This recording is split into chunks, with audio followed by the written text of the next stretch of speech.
This was one of the videos from the night Biggie got taken out in LA. Biggie's death has been a total sore spot for the music industry for almost 3 decades. What's really rough is that we never got any closure. Like, we still don't know who actually did it, and the case has been cold for ages. But some new surveillance footage just dropped, and it's reportedly shedding major light on what really went down with our guy. Let's break it down. The night that changed the game forever. On that fateful night of March 9th, 1997, the whole trajectory of hip-hop got flipped upside down for real. As the clock was pushing 12:45 a.m., a green GMC Suburban carrying one of the illest MCs to ever touch a mic rolled to a stop at a red light at the intersection of Wilshire Boulevard and South Fairfax Avenue in LA. Inside that whip sat Christopher Wallace, known to millions as the notorious Big or Biggie Smalls, a 24-year-old lyrical genius at the top of his game, about to drop his sophomore album Life After Death in just 2 weeks. What went down next would become one of music's most infamous unsolved murders and spark decades of investigation, conspiracy theories, and street talk that's still buzzing to this day. As Big's ride was posted up at the red light, a dark-colored Chevy Impala SS pulled alongside. The driver, described by witnesses as a black male rocking a distinctive light blue suit and bow tie, raised a burner and let off 6 shots. 4 bullets caught Biggie, with the fatal one entering his right hip and damaging vital organs. Even though they rushed him to Cedars-Sinai Medical Center, he was pronounced dead at 1:15 a.m. 28 years later, nobody's been knocked for the crime. The murder went down during a pivotal moment in hip-hop history. Biggie had touched down in LA to promote his upcoming album and had hit the Soul Train Music Awards on March 7th. On the night of March 8th, after chilling at the Westwood Marquis Hotel, he convinced his squad to roll through to an after-party at the Peterson Automotive Museum. The function was co-hosted by Vibe magazine and legendary producer Quincy Jones, drawing mad industry heads to the spot. The party itself got shut down around 12:30 a.m. because it was too packed, sending heads spilling onto the streets outside. This chaotic scene would turn out to be the perfect cover for what was about to pop off. Biggie's entourage bounced in a 3-vehicle convoy. The Brooklyn Don was seated in the front passenger seat of a green GMC Suburban driven by his homie Gregory G Money Young. 2 other associates were in the back. Sean Diddy Combs, Biggie's Day One and the head of Bad Boy Records, was in a separate SUV ahead of Biggie's whip. This separation would later prove crucial, as it meant Diddy wouldn't witness the shooting firsthand. The hit happened just hours after what should have been a triumphant LA appearance for the Brooklyn-born MC. The timing was particularly tragic given the recent murder of rival rapper Tupac Shakur just 6 months earlier in Vegas. Both bodies have been linked to the infamous East Coast-West Coast hip-hop beef that dominated 90s rap culture and media coverage. What many don't realize is that the investigation into Biggie's murder was compromised from jump by issues related to surveillance video evidence, or the straight-up lack thereof. This deficiency created a perfect storm of blind spots that the killers expertly finesse. In '97, the world of public surveillance was nothing like today's setup. While security cameras existed, they weren't nearly as widespread or high-tech as modern systems. The limitations of this technology, combined with alleged corruption and sloppy police work, created an environment where a high-profile murder could go down in a major U.S. city with minimal video documentation. The intersection where the shooting popped off was a busy urban area, but there were no operational public surveillance cameras catching the incident. This absence of direct footage meant investigators had no clear image of the shooter, the suspect's vehicle, or the crucial moments before and after the crime. Even more wild is that the Peterson Automotive Museum itself, where hundreds of high-profile guests had gathered that night, had limited useful surveillance footage. While the museum reportedly had cameras inside, there's no evidence that these caught usable footage of the suspect or relevant activities outside the venue. This represents a massive fumble, as proper exterior cameras might have documented the Impala circling the block or the shooter scoping his target. There is, however, one piece of potentially crucial evidence that's been referenced in discussions about the case: video footage captured right before and after the shooting went down.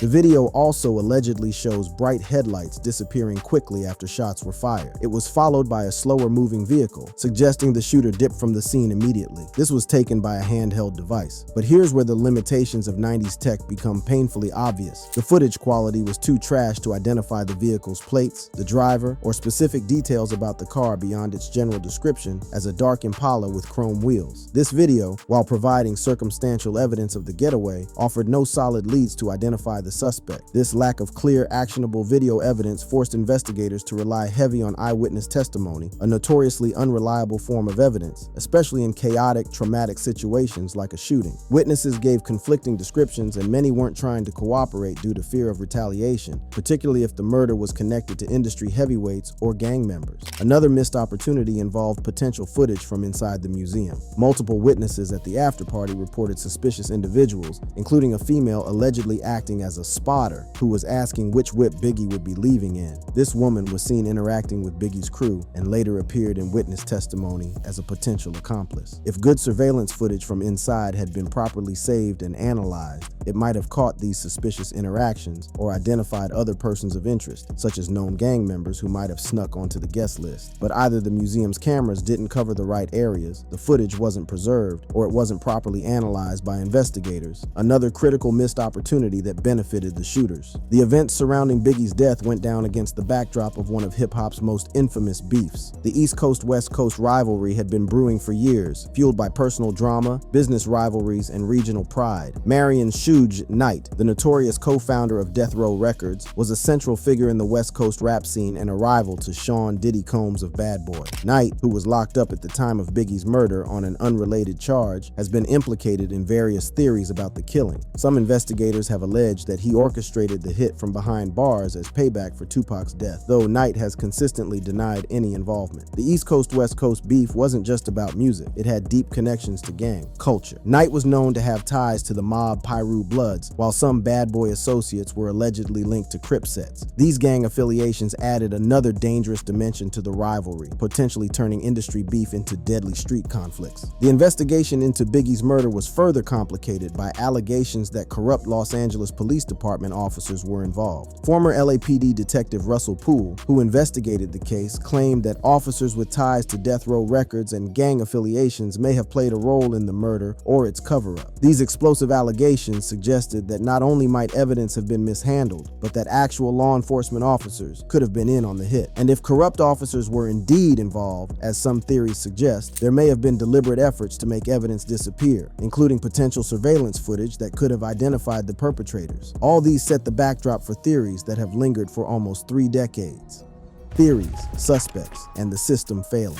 The most widely accepted theory comes from former LAPD detective Greg Kading, who worked on a special task force reinvestigating the murders of both Pac and Biggie in 2006. After years of investigation, Kading concluded that Wardell Poochie Faust, a mob Piru blood gang member, was the triggerman hired by Suge Knight to smoke Biggie in retaliation for Tupac's murder. According to Kading's investigation, Knight orchestrated the hit from behind bars, using his girlfriend Teresa Swan, also known as Teresa Muhammad, as a go-between. She allegedly contacted Faust, who agreed to carry out the murder for $13,000. Kading claims that Swan snitched about her role in the murder during an interview with authorities, providing a believable account of the conspiracy. This theory holds weight because it connects several known facts. Faust was a blood gang member with ties to Death Row Records. Knight had a well-documented hatred toward Biggie and Bad Boy, and the killer was described as rocking a bow tie and suit, which matched Nation of Islam attire that Faust was known to sometimes wear. Adding credibility to this theory is the fact that Faust himself got murked in 2003 in an unrelated gang shooting, removing a key potential witness or suspect before he could ever be properly questioned about Biggie's murder, but with no surveillance footage to place Faust at the scene or document his movements before and after the shooting. The case against him stayed circumstantial. If there had been proper video surveillance of the intersection or the Peterson Museum exterior, investigators might have been able to identify Faust or the Impala, potentially closing the case decades ago. A competing theory comes from former FBI agent Phil Carson,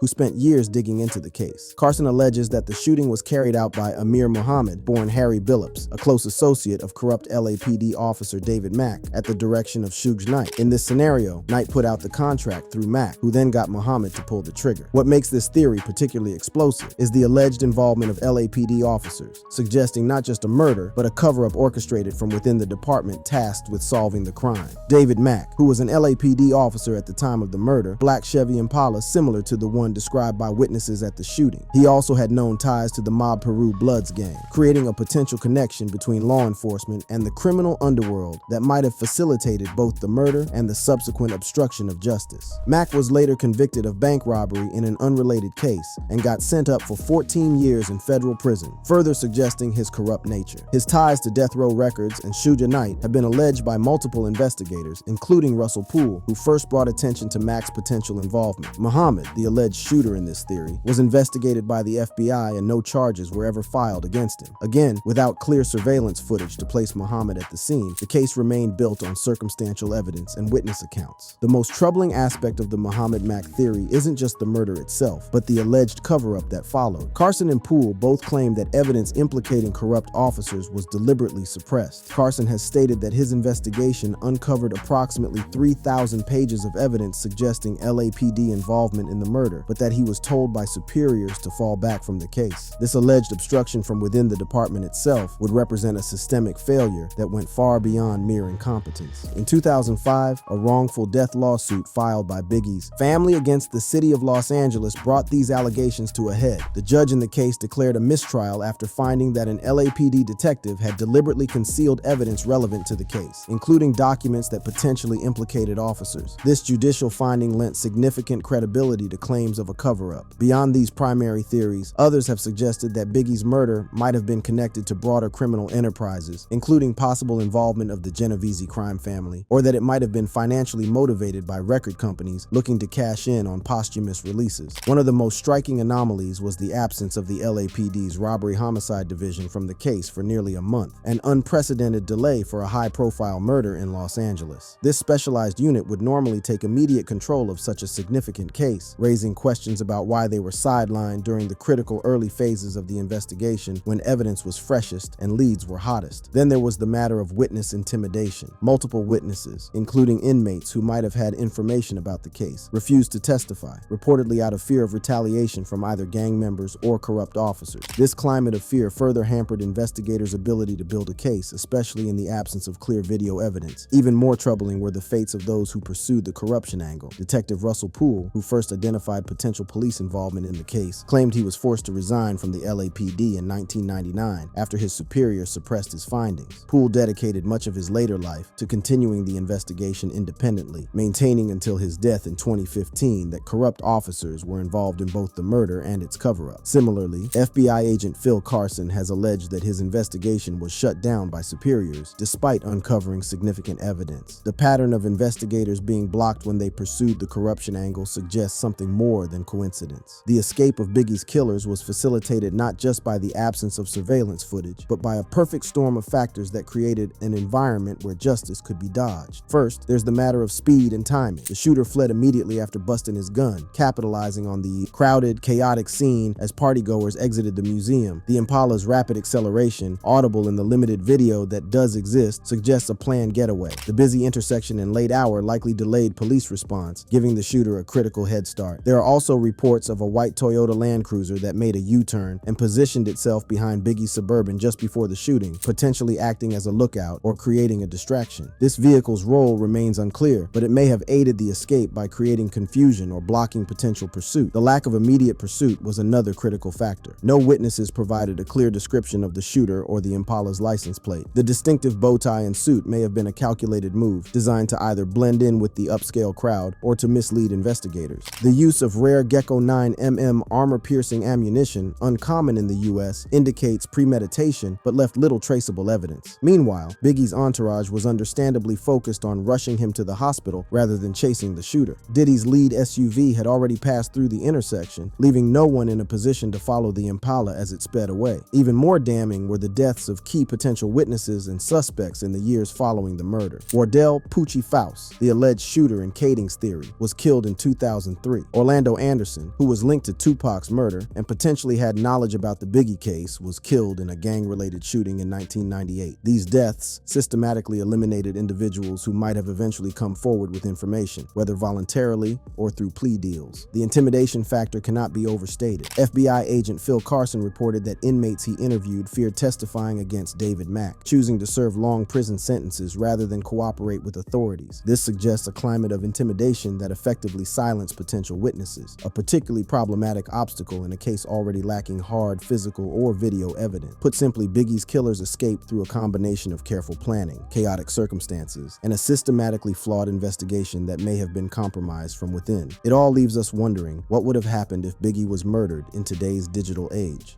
What it means today and lessons for the streets. If Biggie's murder had popped off today, the investigation would have played out way different. Modern surveillance tech has completely flipped how crimes are documented and solved, creating an environment where getting away clean has become increasingly difficult, even for the most carefully planned hits. These days, a busy intersection like Wilshire and Fairfax in LA would be covered by multiple high-def cameras, catching clear images of whips, license plates, and even faces. The Peterson Automotive Museum would no doubt have comprehensive security systems watching both inside and outside the building. Private businesses in the area would add more footage from their security setups. And in the age of smartphones, dozens if not hundreds of bystanders might snap photos or videos of the scene, creating a detailed digital record of what went down. The tech limitations that held back the original investigation are now basically extinct. The grainy, low-res video that failed to catch the shooter's identity or the Impala's plates would be replaced by crystal-clear 4K footage. Facial recognition software could potentially identify suspects from security camera images. License plate readers might track the suspect vehicle's movements before and after the crime. Digital enhancement techniques could pull details from even trash footage. The efficiency of modern surveillance means that a killer would need to navigate through a virtual minefield of cameras to bounce without being spotted. Investigations now routinely piece together suspects' movements using footage from multiple sources, creating timeline maps that can be nearly impossible to dodge. But the Biggie case highlights something important. Technology alone doesn't solve crimes. Human factors, including institutional integrity, investigative competence, and the courage to pursue justice regardless of where it leads, remain essential components of successful investigations. The alleged cover-up in the Biggie investigation highlights how corruption can undermine even the most sophisticated surveillance systems. If those tasked with collecting and analyzing evidence are dirty, the most compelling video footage might never see the light of day or might get lost before it can be properly examined. The case also demonstrates the critical importance of preserving evidence. In today's context, this raises questions about the security and integrity of digital evidence, which can be altered or deleted more easily than physical documents. Surveillance evidence in cold cases presents its own unique challenges. As cases age, footage can degrade or be lost entirely. Storage formats become obsolete, making retrieval difficult. And the chain of custody, the documented history of who has handled evidence, becomes increasingly complex and potentially compromised over time. However, advances in video enhancement and AI-driven analysis offer new hope for cold cases with preserved footage. Images once deemed too blurry or dark for identification can sometimes be salvaged using modern techniques. This potential has led cold case units across the country to revisit old surveillance footage with new technological tools.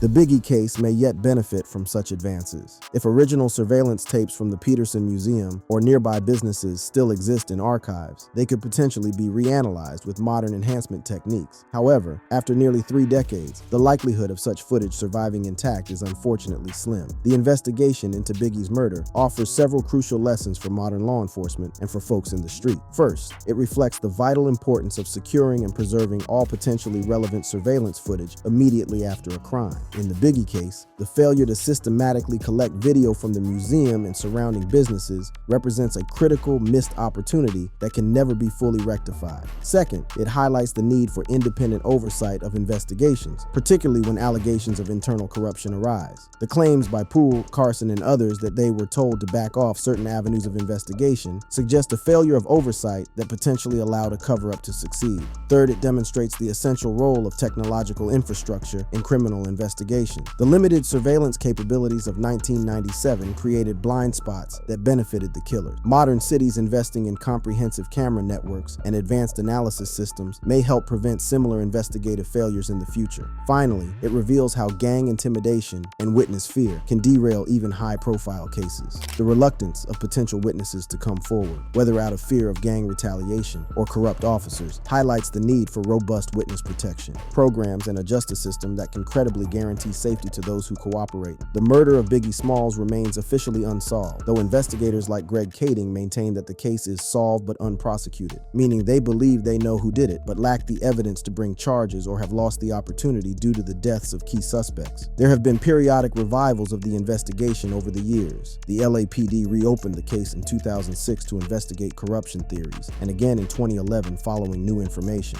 Each time, promising leads have failed to materialize into prosecutable cases. Interest in the case surged again in 2023 with the arrest of Dwayne "Keffe" D. Davis for Tupac Shakur's murder. As one of the last living witnesses to the events surrounding both murders, Davis's prosecution in the Tupac case raised hopes that new info about Biggie's killing might come to light. However, no significant breakthroughs in the Biggie case have yet resulted from Davis getting knocked. The case remains open within the LAPD's Robbery Homicide Division, though with diminishing prospects for resolution as time passes. Key figures continue to age or die, memories fade, and evidence deteriorates. The deaths of both Russell Poole in 2015 and Suge Knight's imprisonment on unrelated charges further complicate the prospects for justice. Biggie's murder occurred at a watershed moment for both hip-hop and urban surveillance. In the decades since, both have been transformed hip-hop becoming a global cultural force far beyond its early regional beefs, and surveillance evolving from sparse, low-quality systems to omnipresent networks of high-definition cameras. Had Biggie's killers attempted the same crime today, they would likely face a very different outcome. The dark Impala would be captured from multiple angles, the shooter's face might be clearly documented, license plate readers would track the vehicle's escape route, cell phone pings would place suspects at the scene, and social media might reveal connections and motives invisible to earlier investigators. The surveillance video failures in Biggie's case weren't just technical limitations. They reflected deeper systemic issues that technology alone cannot solve. As we continue to deploy ever more sophisticated surveillance systems in the name of public safety, the Biggie case stands as a sobering reminder that cameras only serve justice when those reviewing the footage are themselves committed to the truth. 28 years after shots rang out at that Los Angeles intersection, the question of who bodied Biggie Smalls remains officially unanswered. For his family, his fans, and those who investigated the case, that absence of resolution represents a profound failure of the justice system. A failure enabled by inadequate surveillance, alleged corruption, and a climate of fear that allowed killers to escape into the night, leaving behind one of music's most enduring mysteries. Thanks for following up with our 411 on what happened with Biggie and how it shaped the industry. Check out more interesting cards on the screen.